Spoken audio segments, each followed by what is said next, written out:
As the season of Lent draws to a close, we begin to turn our attention to the events of Jesus's return to Jerusalem in anticipation of the feast of Passover. And we remember that in Jesus's time, there were all kinds of people who heard what he said and saw what he did. And it was a large dilemma for a lot of people. A lot of people, particularly the more affluent people of Jesus's time, the more powerful of Jesus's time, and the particularly religiously devout people of Jesus's time, again, saw what he did, heard what he said, and realized that if he really is who he says he is, and he really is telling us the truth that he is the one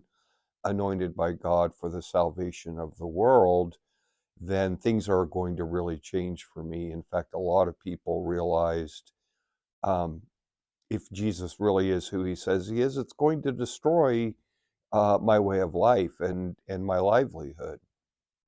And people responded to that realization in one of two ways. Either they gave up their prior way of life and followed Jesus, or they realized, I'm not willing to give up my former way of life, and conspired to kill him.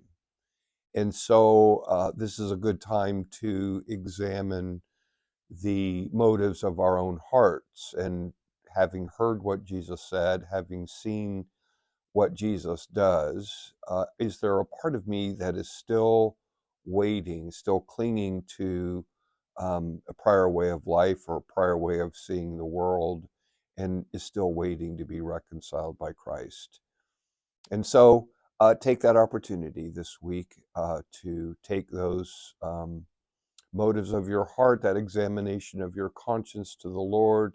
And I pray that you will have the grace to let go, to allow yourself to become truly empty, and so receive to the full all that our Lord has in store as we approach the great solemnity of his resurrection. And remember, God is who he says he is, you are who he says you are, and live the life that he calls you to live.